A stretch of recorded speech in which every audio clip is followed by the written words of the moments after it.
God. Okay, right. Oh, let me warm up. Hold on. You got this. You can do it. Okay, so 1, 2, 3. Hi everyone. Welcome to the Steve Calis Show. No. Oh, we're close then. We were on a roll. Honestly, I do this so much. Hi everyone, welcome to the Steve Calis Show. Today we're going to be interviewing our one and only host and the show Captain.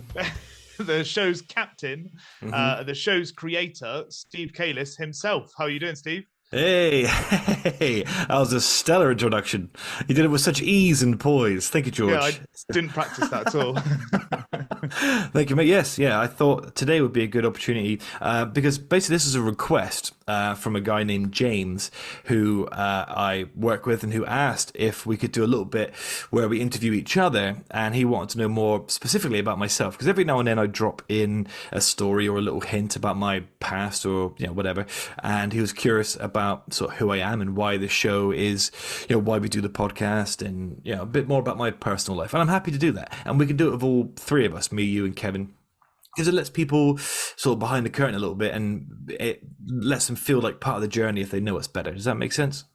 Definitely, yeah. I mean, I'm a bit of an unknown. You're quite well known in and around, and I think from what you've said in the past, Kev might be quite well known in Yeovil, but I'm in all the dark corners. Yeah, that's true. Yeah, that's true. But we'll get around to doing all of us so that people can feel, an affiliation with us, so that they know us as we go. We're trying to be the biggest podcast on earth, and we want people along for the journey. And so if they know us intimately, then I want them to feel like they're part of the experience. So. Absolutely. Okay, right. So I was going to start off just some sort of warm-up questions, I guess, some questions to get the sort of juices flowing. I've ripped the questions straight from inside the Actors Studio with James Lipton. So I've ripped them straight out, and they're a bit sort of nebulous-y questions that you wouldn't normally ask in an interview. So I guess we'll just jump straight into it. So question number 1, Steve, what's your favorite word? Guggenheim. It's a museum, I think. Guggenheim. I'm not sure what it means other than the Guggenheim Museum, but Guggenheim is fun to say, and that's always been my answer to that question. Guggenheim. All right. Well, so for me, the next question is the same answer, which is what's your least favorite word, and that's now become my least favorite word.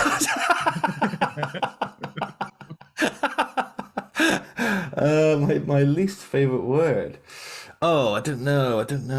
I would say I like all words to a sense. You know what I mean? I think to me, words are a little bit like magic spells. They can conjure terrible things or great things depending on what you say and how you say them. I love all words, so that's my cop-out answer.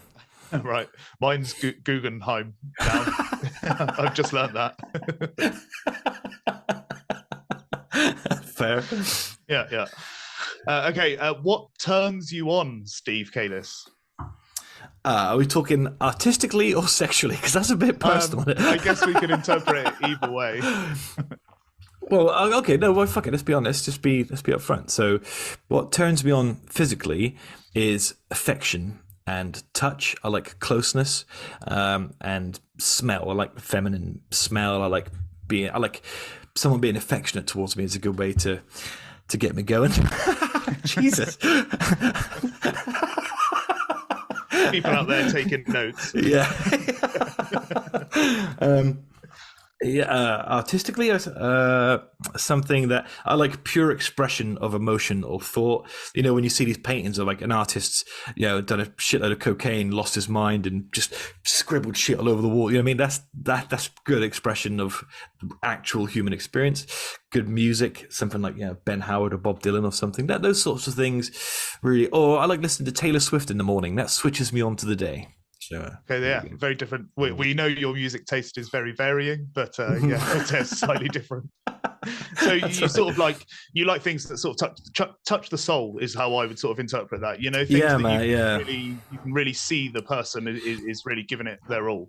Yeah, You know? that's why some of my tastes come across as eclectic sometimes, because there's some things I listen to, and classical music does this to me a bit as well, where you can listen to it and go, "Oh, I get it. I get what that person was experiencing when they wanted to get this off their chest," and that I relate to that. I think that is a powerful form of expression. Yeah. Okay. Cool. Yeah.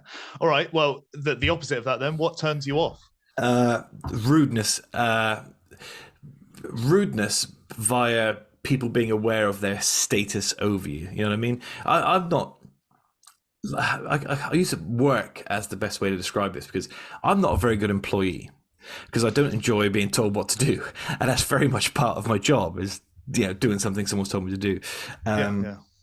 And I don't like people that lord that power of you. I don't like people who, like politicians, for example, who will always struggle to understand what the regular working man or woman experiences, because it's just so far removed. It's a different planet to the world they grew up in. So that's a sort of turn off. People who are arrogant in status, for some reason, that at the moment particularly, that's bothering me. Yeah, I was going to say, yeah, very relevant at the moment. Yeah. Okay. Okay, so what sound or noise do you love? Oh man, my son, at the minute, we've always been very close, and he's very, he's being my son. We've always had a good relationship, but he's always been a daddy's boy.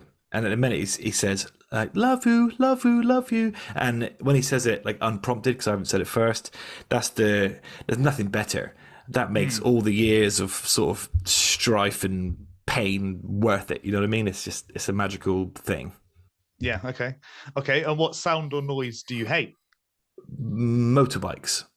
They don't need to be that loud. That's totally unnecessary. I've got a scooter, which is, some might argue, is really annoying, but like a really loud motorbike, giving it some in like a built up, area where it's a residence. You know what I mean? People are living around here, and someone's oh, look at me, but I just think, you fucking tosser, I'm going to kill you. But that stems from when my son was born. Someone around here, we're not sure who, has a motorbike, and we'd lay my son to sleep when he was just a few months old, and then some prick would, and I just wanted to cause him physical harm. You know what I mean? So, and I've never been able to let go of that rage. So. So motorbike noises.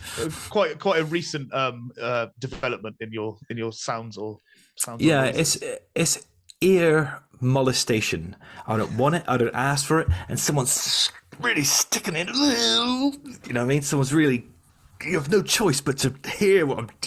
It's horrible. Okay, what's your favourite curse word? Bollocks. Bollocks. Very It does English. the job, doesn't it? Yeah, it does the job. It fits anything and everything. You know what I mean? It's perfect. Yeah, you could use it in a good way and a bad way as well. This is the dogs. Yeah. Oh, this is the dogs. Bollocks. That's bollocks. Yeah. It's just very flexible. It's another magical word. We're a marvelous nation, the English, and bollocks is a. Yeah, we love it. Yeah. That's right. Yeah. All right, next one. What profession? I know you have 3 jobs, as you've mentioned in the past, but what profession, apart from your own, would you like to try? What would you like to attempt? Well, mate, assuming I couldn't obviously the dream is to podcast full time, but in this sort of real world where I'm working in security and cleaning and all that sort of stuff, I would love to have a go at maybe. Well, to be fair, I love doing security. It's perfect for me. It really enables me to work on the podcast and research and listen to other shows and audiobooks and study and learn. So I do love my job, and I spent many years. High on drugs, wandering around Europe, wishing I was a philosopher. You know what I mean? Just thinking, I want to be a toga-wearing philosopher, just dispensing wisdom. And then, I don't know. I feel pretty fortunate to be a security guard. I do enjoy it. Yeah. Okay. All right. And on the flip side of it, what profession would you not like to do? What is the one thing you think, oh, I'm glad I don't do that? Oh, anything where I have to move or work, anything that requires mobility. Yeah. Okay. Like to do. All right. Yeah, I think I agree with you there. Okay. On the last one of these questions, if heaven exists, what would you like God to say when you arrive at the pearly gates? I'd like him to say, I've thought about this a lot, strangely, because this is a famous question, I do enjoy it. But I think what I'd like him to say is, I saw what I saw what you were doing. I saw that despite the influences and despite the rough patches, there was always a kernel of goodness in you that wanted to help and was self-sacrificing. And you're a great father, and now you can rest. You know what I mean? You've got no more responsibility. Everyone you love is cared for and provided for. They're all going to be okay without you. Come into my kingdom, hang out by the milkshake pool, in the lesbian area. And the truth is revealed. I guess just like a sort of, hey, you did good despite everything you did good. Yeah. All right. Yeah, that makes sense from what I know of you, which quite nicely leads us on to sort of my next sort of set of questions, which are a bit more personal and a bit more sort of personal to my knowledge of you, because there's huge blank periods in our friendship where we didn't necessarily speak or didn't even know each other for most of our lives. So Sure. So yeah, we're going to go into that a little bit. But I just wanted some background. There's some things that I personally don't know about you. So they're just some really basic ones. But where did you grow up? Are you from Yeovil originally? Yes, mate. Yeah. Yeovil, born and raised. I've left a lot to travel and backpack and do mischievous, terrible things all over the planet. But I always come home. I love Yeovil. Like, it's no secret. Even people locally know that I'm an advocate for the town. I love it here. I see the potential in it. I see what it could be, and this is my home. It's where I'm raising my son. Yeovil is very, very important to me. So yeah, I was born and raised here. Yeah, and you went to school in Yeovil? Yeah. Grass Royal Junior School, and then Buckler's Mead. So very very trial by fire sort of education and growing up, because Buckler's was a tough school. You know what I mean? And you had to, like, if you weren't good at football, you had to be able to fight, and if you literally had no other choice other than those two things. Yeah. And I managed to be all right for the first couple of years because I was funny. You know what I mean? And that makes the fighters and the guys playing football leave you alone.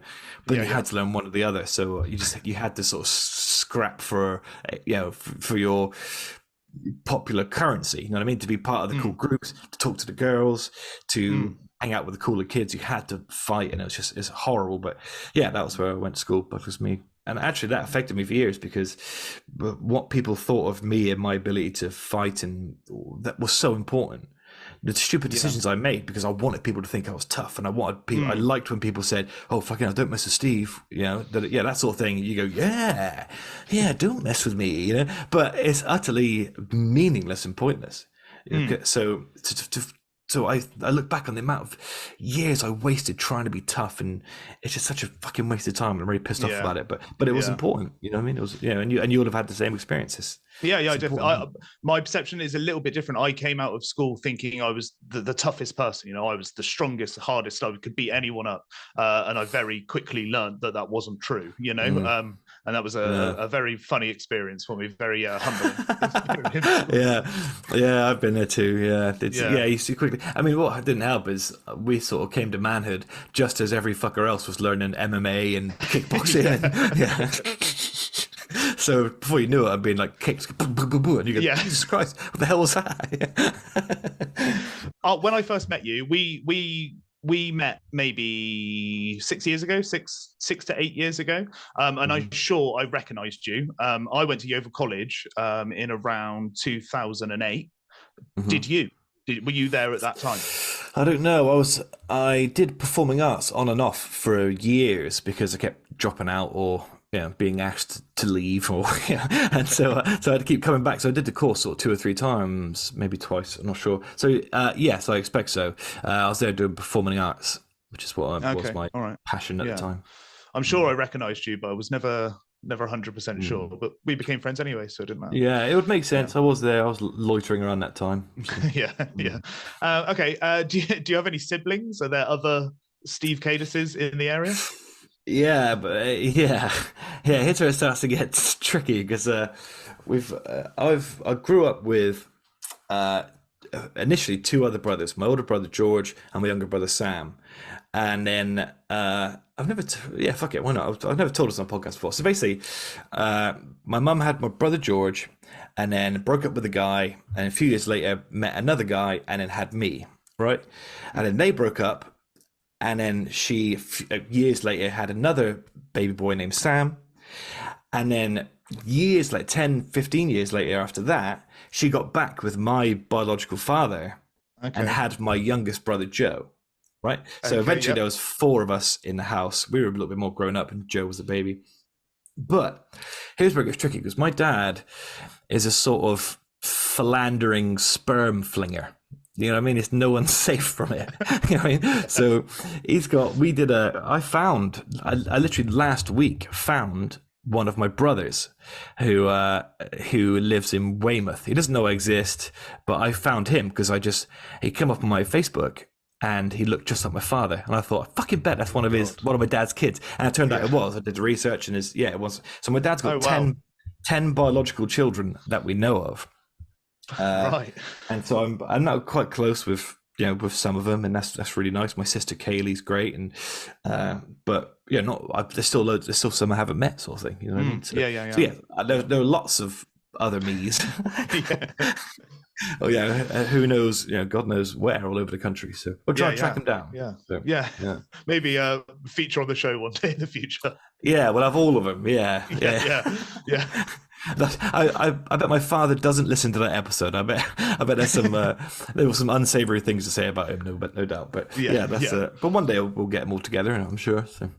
Yeah. No, I didn't know that. I thought from our conversations you only had one sibling, so it's quite interesting. No, there's no stopping my old man if he can. He's always. Well, to be fair to him now, he's settled down. He's got 6 or 7 kids with his wife, and they're happy and married, and everything's okay. But before that, he was all over the shop, popping out kids, and because he always had that sort of traveling bug that I had, but he would travel around the UK and that sort of thing. So that's where you get it from. Yeah. And talking of that, what sort of happened after college? So I guess this is the sort of blank period that me and you have never necessarily spoke about. So. We were in education, and then we met in a popular fast food restaurant where we both worked. But I don't know anything about you in between that. So I guess that it might be a really broad question, but sort of what happened in those sort of teen years and young adult Steve life? Well,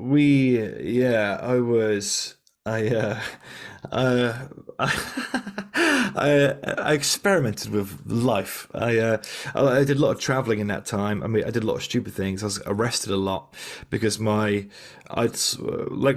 touched on earlier that in school, especially around here, you have to be able to fight really to get any sort of respect.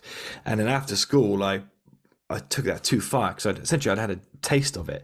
I liked the respect. I liked the conflict. I liked the adrenaline of it. So for a long time, I was just getting arrested all the time for street fights and that sort of thing, just stupidly. Oh, right. Wow. And then when I did a little bit of traveling, eventually got a job at McDonald's.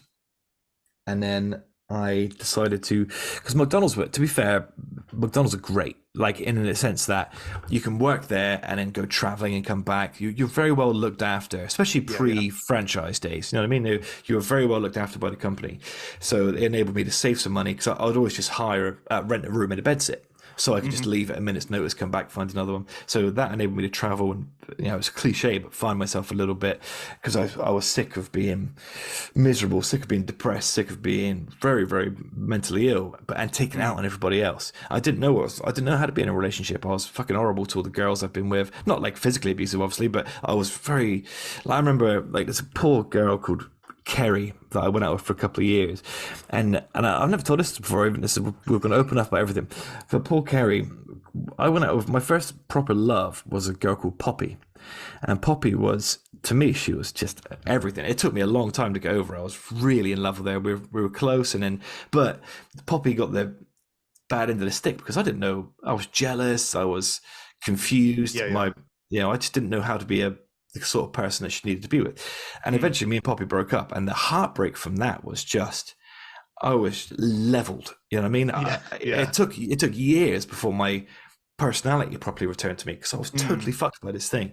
I remember just trying to overdose. I remember there's a bench by the skate park where she lives where I would just to be near her not to be like stalkery, but I would sit on his bench and just sort of cry and miss her, and and it was horrible.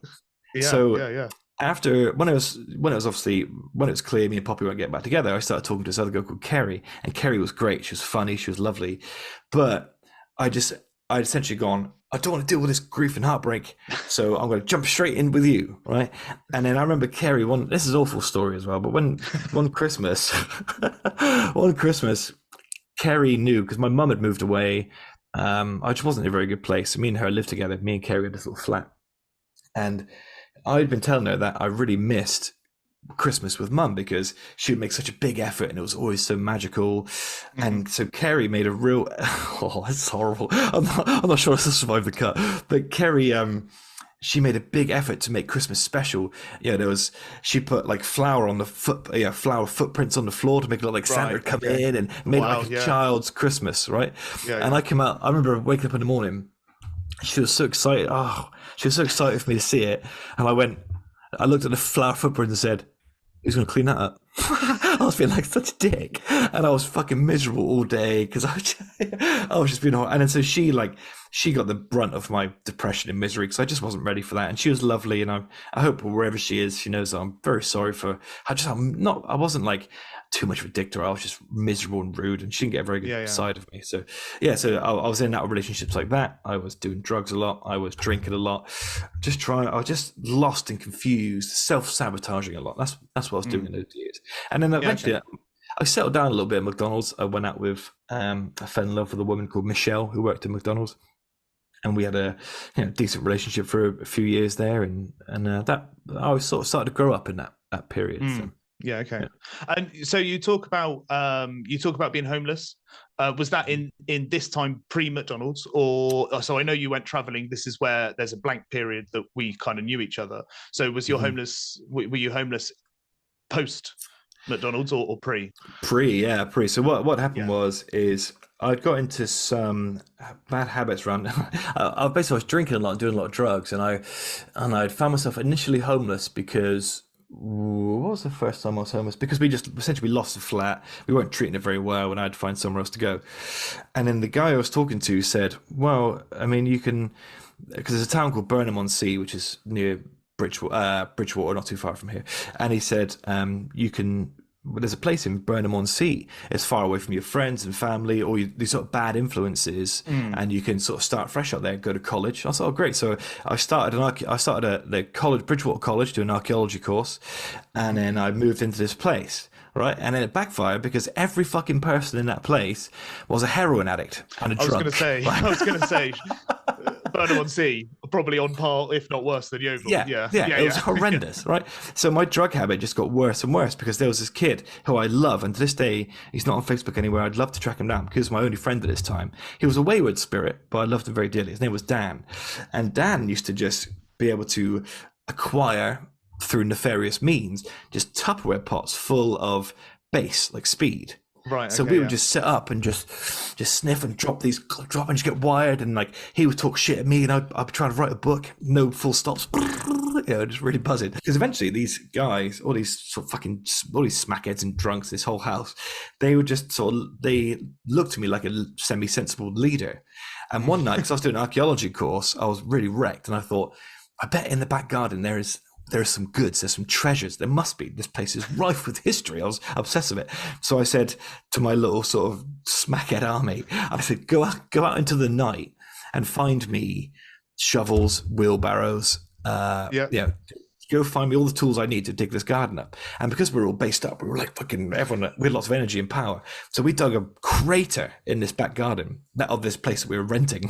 And I found like an old clay pipe and some coins and stuff. It was really cool. Oh, and then eventually, it was nice. And then eventually we crashed, and we're all woken up to the sound of the landlady who was doing an audit, which we totally forgotten about.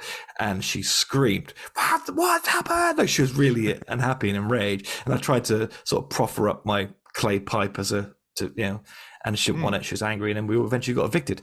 And then it turned out all these other smackheads they're all sleeping with each other. And in that night, the night of us essentially being evicted, it all came out that they were all sleeping with each other. So they were fighting, and so I decided to walk back to Yeovil just to try and be near home.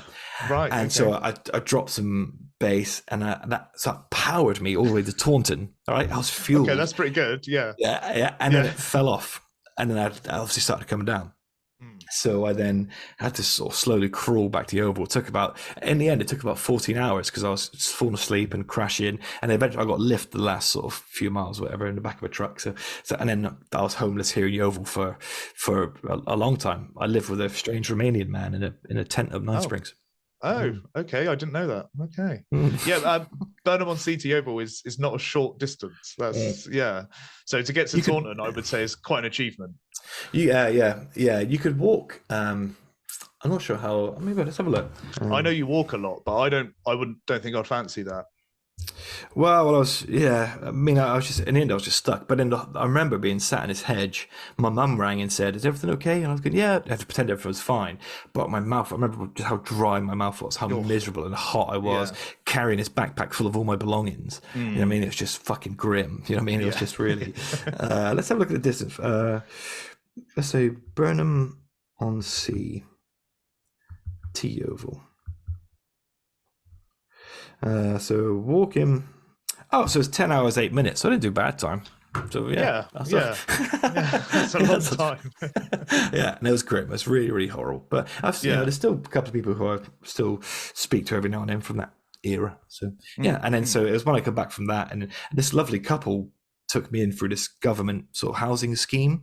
So they took me in and they sort of healed me and fed me, because they turned out essentially a council family living in the woods. So this couple took me in, fed me, and they were only supposed to have me for 2 nights, but they kept me there for a week. And then I managed to get a room in a house. Then I got the job at McDonald's, and then everything started to Okay, yeah. So I actually met you at quite a turning point in your life, I guess. In that time, that's I was still sort of figuring out who I was. Still had lots of bad habits and stuff, and I wasn't the man I would eventually turn into, but I was on that path. Michelle really helped with that, to be fair, because she was older. She was in her 40s when we were together, so she was 20 years older than me. But she taught me a lot about myself, and I would just become much more grounded. I felt very safe with her. I'll always be grateful for sitting in her kitchen with her and smoking cigarettes and drinking wine and talking, and that helped me grow up a little bit. So I'm always very grateful to So being with Michelle taught me a lot about myself, and then actually the downsides of our relationships taught me about what I wanted from a future relationship. And I think that's important. I talk a lot about stuff like that, and one in relationships, but also in sort of work and having different managers and stuff like that. You take away the good and the bad, and you learn from it. Oh man, that's so key. And it can sound so much like a cliche now, but the lessons matter. Like nothing is too bad an experience as long as you can say, okay, I learned about my limits here. I learned about what I can take. I learned about what I need to work on. And around the time I was with Michelle, I was very mindful of that sort of thing. So when we eventually broke up, and it was tough and it was horrible, but a little while later, it was literally a few months later, I met Misha, and I was able to be the man Misha needed me to be because of these previous relationships, Yeah.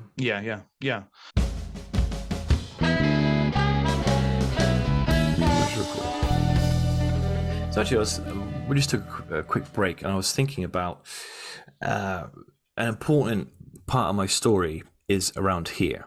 So after Michelle and I broke up, because at this point I'd left McDonald's and I was working for a security company, and after Michelle and I broke up, this is maybe the most important defining period of my life, because I had totally given up, and I was sure that, and I was so miserable, and I was sure that I wanted to commit suicide.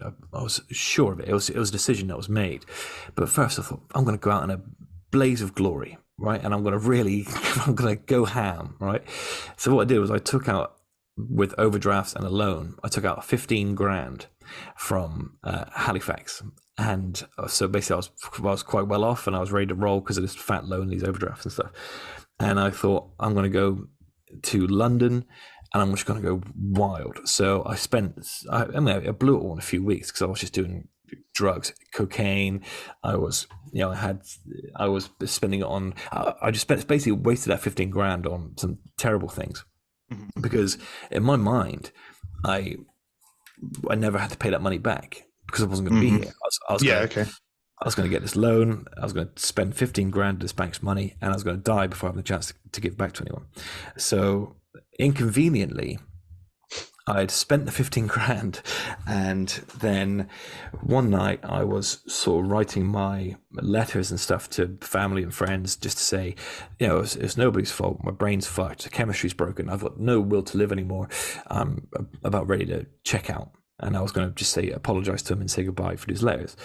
And then I received a text message from my friend Josh White saying, I'd love for you to meet my new girlfriend. We're going to this pub. And I said, well, that'd be nice. It'd be nice to see Josh again. So I went to the pub to meet Josh, and his lovely girlfriend at the time, Danny, brought her best friend. And her best friend was Misha. Right, okay. And that's how I met her. And so inconveniently, depressed and 15 grand in debt, she made me feel something again. There was immediately a sort of safety net with her. There was something comforting. There was something that just her energy, her soul, her spirit soothed something raging and dark and angry and miserable in me. And at first, so I could see that there was a spark. And then I didn't pursue it because why would I? As far as I was concerned, that was nice. She's nice, but I'm clocking out soon. There's no reason to get attached. And then she was persistent with me. She wanted to spend time with me. She wanted to text me, and then eventually we went on our first date. And importantly, on that first date, I said, because I was trying to talk her out of it because I knew that she liked me. So I said, let's go for dinner. And I'll tell you my entire life story, all this, the gory bits I've left out of this. Even I've told her everything, and I said, if you're still here when I finish telling the story, then we'll give it a shot. We'll have another date and see how it goes. And she was, and she, to this day, she loves me in spite of all those terrible things that I've done. So for now, I'm on a sort of the rest of my life is a quest to make sure she knows that it was a worthwhile investment loving me like that. And now we have a son, and we're moving into a new place, and things are good. But that was the most crucial point, because if I hadn't met Misha, then I wouldn't be here doing this. I would be dead. I was certain. I wasn't even emotional towards it. I was cold and impassive. That was what I wanted to do. And then unfortunately, I'm now stuck with 15 grand worth of fucking debt I've got to try and pay off. But it was worth it, because Misha, it was like the universe. I've said this before. The universe was like, okay, you've suffered enough. You've been through enough. You've been hurt and let down enough. Your heart's broken and shattered and cold and dark. But here's this woman who can show you that it was all a worthwhile adventure, and she's going to love you, and she's really going to love you too, and you're going to feel it emanating from her every single day. I still get surprised now when I'll say, oh babe, I'm going bowling on Thursday or whatever, and then I'll forget to take into consideration that, because she'll go, oh, I was hoping to spend time with you, and I'll go, oh yeah, she actually wants to spend time with me. I mean, like she loves me and loves being around me, and still staggers me to this day. So that was that time. That was the most important. That's the best thing that ever happened to me, because now I've got my boy, and me and my boy, and that's I mean, you think you love someone, you think you love a partner, and then a child comes along, and it just changes everything, man. There's nothing better in this universe. There's nothing better. I mean, there's the most profound love you'll ever feel is when you have a baby, and especially after the first couple of months. It's not as easy for men, because you're not breastfeeding and you can't get that initial connection. But when it happens, it's like this. I just can't be without him. You know what I mean? It's now. I get emotional when I think about, like, the other day we were driving. No, it was two times where I was emotional. Where the other day we were driving, and it suddenly occurred to me, oh man, I'm not going to be here one day. He's going to be an adult trying to figure his way, and I'm not going to be there to protect him and look after him. Oh shit, I started crying. And then there was a time where there was this old fella outside the shop, and I see him a lot, and he's always by himself, this old fella, always moving slowly, always looks knackered. And I started crying, like, oh my God, one day Leah's going to be a tired old fella. I hope he's loved. I hope he's got kids and grandkids. And I was crying. And it made me, so I reached out to this guy, and I helped him take a shopping home and stuff, because I was like, I hope someone like me one day sees Leo and helps him or loves him, or what I mean is, so it just turns you into a fucking total pussy. Turns you into a softie. Everything just makes you emotional about everything. So Yeah. Well, I mean, it sounds like something out of a film, you know. Like, I guess everyone has that turning point. Well, a lot of people, most people, have that turning point. But when you tell it like that, you know, it's something out of a film, you know, almost. Yeah. It's yeah. Yeah. I got very lucky. And I make sure, like, we haven't got a relationship where we take each other for granted. I'm very conscious to be affectionate with Misha, and to tell her, you know, how much I love her all the time, and we've got a great foundation. So because her last relationship wasn't great either. So I mean, he wasn't like a bad dude by any stretch, but she just didn't get what she needed out of the relationship. So we appreciate each other, and we love spending time together. And now we've got this lovely boy who is a testament to our love, and now our family is just, oh man, it's good stuff. It's good stuff. Yeah, it's good stuff. Yeah, that's good. Well, that kind of, I guess, maybe I don't know what sort of time period this came into, but then you started the show. You started the Steve Calis Show, or was that before or after? Yeah, no, but there was an original incarnation of the show that I tried a few years ago, but I didn't really know much about it, and it was just a sort of practice run for whatever this would become. But essentially, when Leah was born, I needed to think of ways, because I work in security. You know what I mean? There's gaps in my CV where I went traveling. There's a massive criminal record there. There's a ceiling as to how much I can earn. You know what I mean? So I needed to think of something that would one day provide the sort of life for him that I wish I had. And yeah, I want to be able to provide for him and Misha, so Misha can do whatever she wants, work wherever she wants to work. So the drive became, okay, what can I do? I can talk. I enjoy doing that. I enjoy interviewing people. I love podcasts. So why don't I try the Steve Calis Show again? And that's why I do the Steve Calis Show, because I love it. It's a passion, but also because this is the best avenue I have to provide the sort of life for my family that I think they deserve. So when Leah was born, it was just a couple months later.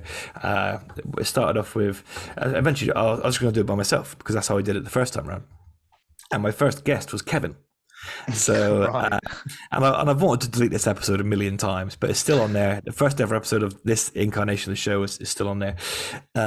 So Kevin came to the house. We had shit mics, and we told each other like dad jokes.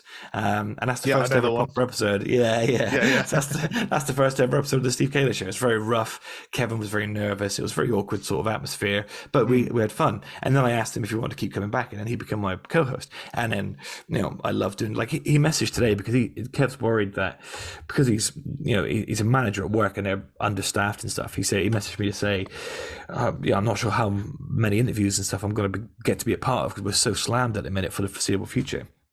I said, don't worry, as far as I'm concerned, you know, it's as much his show as it is mine, because he's been there right from the start, and people have come and gone. You know, people have come and gone from this show, and the little group chats that we have with people contributing and helping. People have come and gone from that, and so it's not always been easy, because, you know, we might not be successful for a few more years, but I always promise Kevin, but we will. And it's the same thing for you. We will get there. If I die, we'll get there. You know what I mean? I promise we'll all be successful off the back of this, but it just takes a little bit of time to build up a foundation. Absolutely. Yeah. And I found for anyone in the audience that doesn't know, I've got my own YouTube channel, and I play a very niche game that probably not a lot of people have heard of. But anyway, apart from that, enough of my own plug. It's consistency, isn't it? That's what I've determined, is consistency is key, and I guess it's the same for this. It's exactly the same sort of consistency and like longevity of the show, rather than a one-hit wonder. You know, that's what the aim is.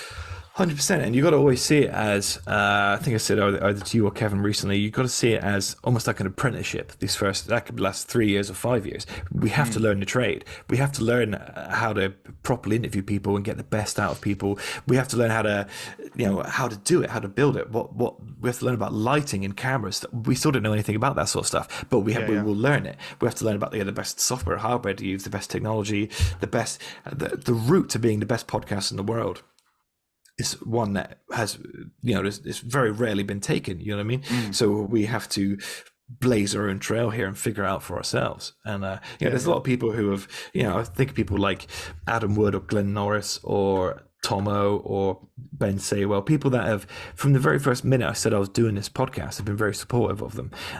There's others like, obviously outside of Misha, my family, there's Jade Hopkins, and there's people, and Liam Case, there's loads of them. People who from the very first minute have showed support and encouraged what we've done, and I've always been very, very grateful for those people, and I want to be able to reward those people one day by being able to say, here, look, here's an amazing party with a lot of celebrities, you guys can come, because you were there from the very first day. Those things, that sort of stuff drives me, Yeah.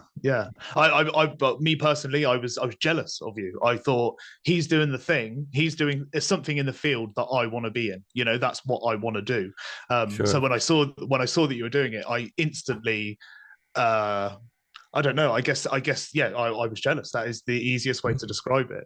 So I left McDonald's and I finally got a sort of 9 to 5 job, and then I was like, I need to get in on this. I need to speak to Steve. I need to figure it out. And I even if it was making you a cup of coffee in the morning, I would have done anything to help you guys. Well, you've been a I didn't realize quite how important to it you'd become, because actually me and Kevin have a certain way of doing things, but we can sort of ramble on directionless. We probably would have done that for years, but you've come in and you've helped with a lot of the structure. You've actually injected a lot more dynamism and enthusiasm and joy into it. I'm enjoying it more now than I ever have, and the three of us are we're slowly finding our dynamic, and we're figuring out what works for us, and so it was a little bit divine intervention that you've reached out to me that day, because I think that was very beneficial, and I like to do it with anyone who wants to help and support and be part of it. I will always make sure that if we can make this thing work, if we can be successful, then I will make sure that they get their their dividends. I'll make sure that they get their props and reward, and that they know how much they appreciate it. I mean, Adam Wood is a guy who when we literally just first started doing it, he reached out and he brought us this Mac computer. Oh, you've mentioned it. Yeah. And so I've never forgotten that. So part of me is like, man, I've got to, and he's never asked for anything back. He doesn't want any promotion for his business, nothing. He just wanted to give it out of kind of his own heart. So part of me is like, man, I want to give it back to Adam. Let me give something to Adam. Because he just deserves it, man. That's just amazing. So. Yeah. Okay. So what's the you've mentioned that your end goal is to give your family the comfort that they need and they deserve growing up, but what is your I guess what's your business case? What are you looking for through this? What's the way you're going to progress? What's the end goal look like to you? Sure. Well, we've got to get into a position where businesses look at you and say, oh wow, hey, it would be great for us to have a 30-second call out or shout out at the start of the episode, because we have to attract listeners. I mean, we could now, as we're in a position where Spotify reached out and said that we can, they want to put an advert, and we've had companies do this before, where they said, well, we want to put an advert right at the start of your episode, and it would make some money for us. But I've always shot it down, because we're trying to bring listeners in, and if it's a 30-second or a minute-long advert at the beginning of the podcast, you're clicking off it. So we have to be really selective and really, really choosy. So the plan would be to get good at what we do, build the craft, and don't rush it, and then bring along listeners for the ride, build up that listener base, and then sponsorship and adverts. And then we can do lots of things. We can, I would love to see us all, I'd love to see the three of us not having to work. We can do this full time. Working out of a studio or in offices, and then going on tour, go like little venues and theaters and talking to people and traveling the country or whatever. Just, that's what I dream of. That'd be a nice little money spinner. Or it'd be nice if someone, I've written a letter to everyone at Spotify. It'd be nice if someone at Spotify just goes, oh, we'll give those guys a couple million quid, and then we can get 60% of their returns for the next 30 years, whatever they want. But we've got to find ways to make it sort of financially viable. And once you build a platform, because essentially you're building a place to be seen, and if enough people see you, people want to be stood with you so that they get some of that notice. So that's how one day we hope to be good for companies and businesses. Okay, so do you have anything you would like to sort of talk to the listeners about? What would you like to ask the listeners? Is there anything in particular that you want to send a sort of message to these guys?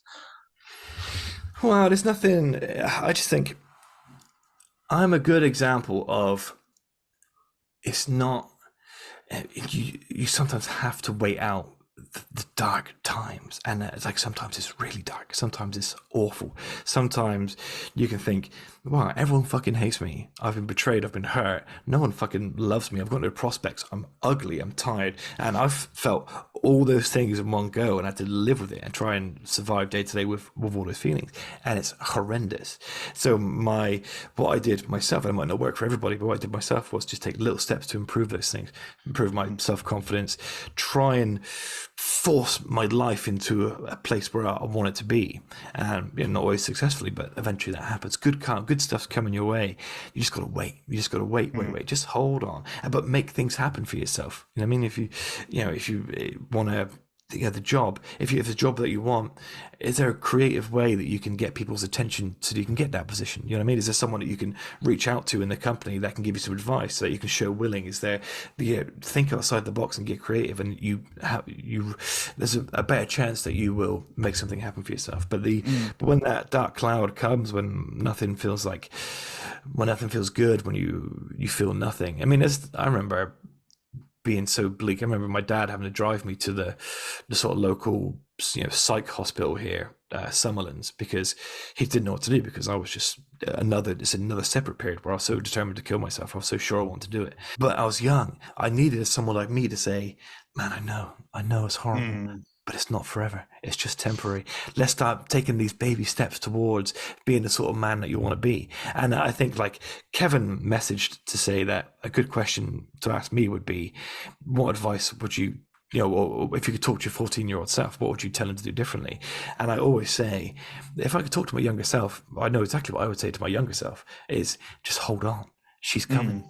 You know what I mean? She's coming, and it's going to be fucking amazing. Literally everything you've dreamed, everything you've tried to manifest is on its way. And that's why I'm so sure in this podcast, because I've never dreamed or wanted anything so badly and never eventually got it, because you orient yourself in that direction if you want it enough. And eventually got Misha, and that's how I know eventually this will be the biggest podcast the world's ever seen, because everything I do is to steer us in that direction. Even when we're not recording, every thought I have is all consuming. Who can I email? Who can I text? Who can I get hold of to try and push this thing and promote it? And so my advice is just to keep going. It's all right. You'll get there. It's not forever. Yeah. I would say the same thing to mine as well. Just keep going, man. You got this. Yeah. There was another thing I thought of while you were talking. Cut this bit out, Steve. Sure. What was it? Okay, yeah. So, one of the things I've learned about you, one of the things that sort of inspired me that you do is it's reflected in a saying that my mum has always said growing up, which was the squeaky wheel gets the oil. So if you make some noise, normally you get some attention, and it's not necessarily a good thing always. Yeah. But one thing I've noticed about you is you're sending out letters all the time. Every time I speak to you, every time you put a message in our group chat, you're doing something. You're speaking to someone to try and get this show going, get this show up another level to sort of level up. And I think that's really inspired me for what I do as well. It's inspired me in my profession, in my actual job, but it's also inspired me in my YouTube as well. And I just think it's a really good lesson to learn, from you. Yeah, I've always got to be conscious that my son is watching. You know what I mean? And I have to be conscious of what do I want him to see? What kind of man do I want him to learn from? And what I've learned from life in general is no one is going to give you anything. You can't rely on anyone for anything. If you want something, you've got to make it happen. You've got to go and get it yourself. That's why you've got to make noise. You've got to tell people you're here. That's what I mean. Every single employee at Spotify at this time must know we exist, because I've just spammed them all with letters, because I'm saying, and the letters that we sent out today were to famous interviewers like Jonathan Ross, Graham Norton, Michael Parkinson, and they weren't invitations to the podcast. They were letters saying, listen, if you get 5-10 minutes for a phone call, I would love some advice on how to, how production works, how to be a better interviewer, interviewing techniques, because if we're going to climb the mountain, we've got to learn the route and the people that have already scaled it to the top and know how to get there. So that is something, that's part of my work ethic and drive towards this, is you've got to do the unusual thing. The ordinary methods aren't working. The ordinary strategies aren't working. So we've got to blaze a new way. I got to figure, and as I take responsibility for the podcast and for you and Kevin being part of the show, I've got to find the route to make us all successful, and I'll get there. I'll find it. I'll find it, because it's there somewhere. But at least I know, even if one day if it doesn't work, I'll go, we literally couldn't have done anything else. We exhausted every possible option. You know what I mean? And that's also good advice for everybody else. If there's something that you want, go and get it. Go and ask someone who's already done it. How did they do it? Show that you want it. You know what I mean? I think that's a powerful life lesson. Yeah. I think one of the lessons I've learned from you is shoot your shot. Message that person, email that person, send a letter to that person. You might not get a reply, but what have you lost out on? And I think that's a really important lesson. Yeah, and sometimes you got to do the embarrassing thing or the cringy thing, insofar as at the minute we're trying to get a British Podcast Award, because we've got a real shot at getting one of the Listeners' Choice Awards, or at least getting sort of there or thereabouts. And the only way I'm going to get that is by constantly reminding people that we're up for it and getting votes. So that means fucking annoying Facebook posts and Instagram posts, but the alternative is not doing the cringy thing and then not getting any results. It's the same when we put up, whenever I put someone, social media is not a very natural thing. I always get a little bit self-conscious, but my thought was always, you're not going to get the thing if you don't do the thing. You've got to do the uncomfortable stuff. You've got to do the awkward, uncomfortable bits. You've got to make, I know there's people who look at my posts and think, oh, for fuck's sake, shut up. You know what I mean? Why do you you're not going to do it. Your podcast's crap. You're not. I know those things are out there. Or have you seen Steve keep trying to push his bloody podcast? I know people saying these things. I'm fully aware of it, and I've even heard them say it when I've been out of town. Right? So I'm fully aware of it. However, I have to do these things, because without it, will never get to where we want to be. I have to do the awkward stuff, and that's what that sort of thing is. That'll be critical to our success one day. Oh Lord! Oh great. Well, listen, George, you've once again you've done a stellar job as host, so I appreciate that. Very proud of you. Good work. Thank you for letting me sort of host. Thank you for letting me ask the questions. It's actually really interesting for me. I've sort of gone into business with you, and I barely know anything about you, it turns out. So well, it's good. This is another part of it. We get to explore our own relationship and develop that over time. Me, you, and Kevin. So that's decent, isn't it?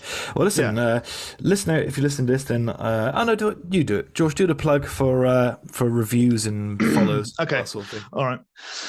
So, listeners, if you you're